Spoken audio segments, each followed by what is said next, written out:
Baik Bapak Mama, saudara-saudari yang terkasih, sekali lagi selamat malam. Mungkin sudah lapar. Bilang benar saja. Jangan tipu kalau lapar ya bilang lapar. Kalau tidak kita mengaku dosa lagi.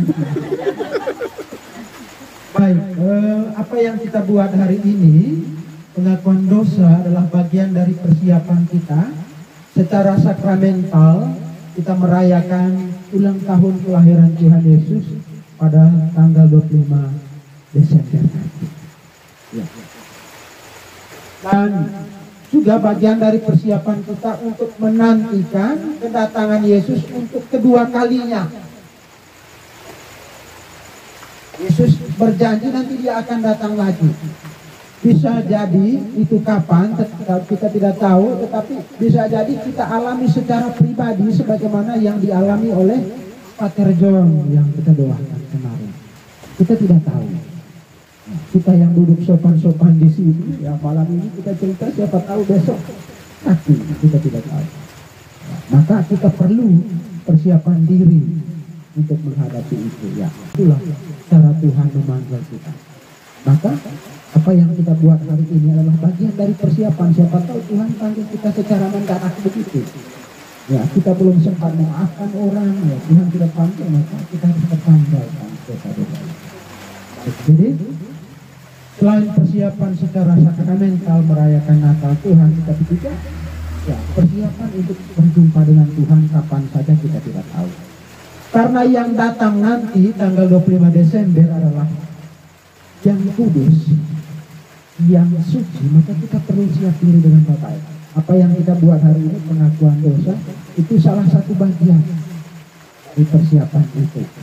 Lalu yang kedua, berjuang untuk, ya kita tadi sudah mengaku dosa. Setelah ini berjuang untuk tidak jatuh dalam dosa yang sama lagi. Kalau tidak, pasca kali berikut datang, katanya dosa saya bla bla bla, dosa yang sama kayaknya kali lalu dia mengaku dosa yang ini juga. Malas saya dengar. Harus ada perubahan supaya pengakuan dosa bukan sebagai sebuah formalitas saja, tetapi ada nilainya. Ada satu cerita tentang pengakuan dosa ini. Ada anak SD mengaku dosa, lalu pastor paroki kunjung di sekolahnya.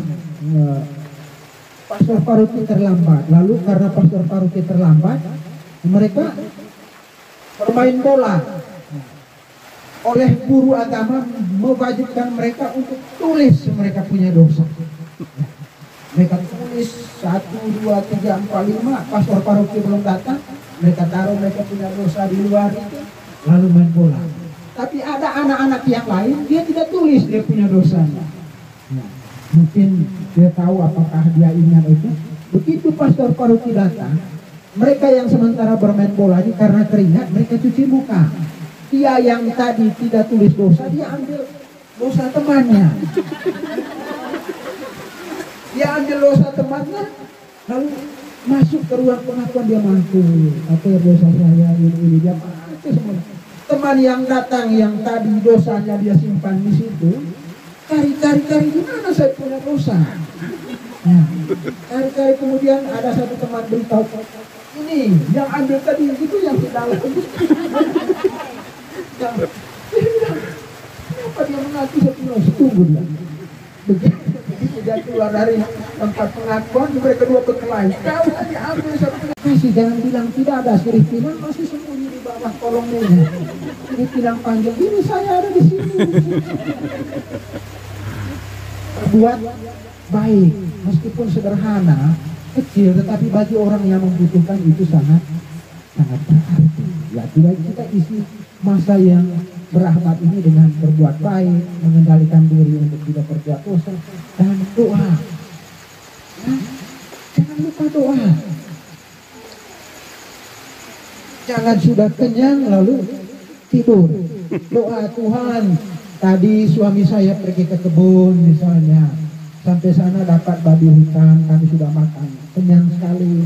Saya tadi makan sedikit, satu suami ambil paling banyak. Makan banyak, kau lihat Tuhan, dia sudah tidur di dalam. Dia semua Tuhan, jaga kami malam ini, jaga suami saya, meskipun dia tidak doa, tolong bangunkan dia besok pagi. Jangan biarkan dia tidur terus. Doa supaya doa itu bukan menjadi sesuatu yang membosankan, maka doa dari pengalaman. Jadi ingat, hari ini saya bangun jam berapa, setelah saya bangun saya berjumpa dengan siapa, lalu bagaimana kata-kata saya, bagaimana perbuatan saya terhadap mereka. Oh ya, tadi saya hanya masalah sedikit saja, piring terangkut dengan sendok saja saya pukul, saya punya anak, mohon maaf malam. Tuhan minta maaf, tadi saya sangat emosional, pukul anak saya pasti dia terluka sekali. Ya, maafkan saya dan tidak perlu peluk anak itu malam sebelum tidur. Doa dari pengalaman. Jadi tingkatkan semangat doa, tingkatkan berbuat baik, dan kendalikan diri untuk tidak jatuh ke dalam dosa yang sah. Jadi itu saja pesan saya. Dan yang terakhir, perayaan ini menjadi perayaan suci. Jangan rayakan Natal di jalan-jalan, apalagi sampai mengganggu perjalanan orang. Ini yang saya lihat selama ini, kurang lebih berapa tahun saya di kota Atambua ini, hampir 10 tahun. Ya. Ada orang buat anak Natal di pinggir jalan. Itu saya pernah alami ke Halimulik. Saya mau bisa di Halimulik. Mereka buat kandang Natal yang lewat Timbana ke sana itu yang ada bom-bom banyak. Kemudian ada peti kolektenya. Ada kasih peti kolektenya. Tidak tahu mereka buat kapan itu, tidak berapa. Saya bilang ini untuk apa? Kasih, ini untuk kolektif, kami mau bawa ke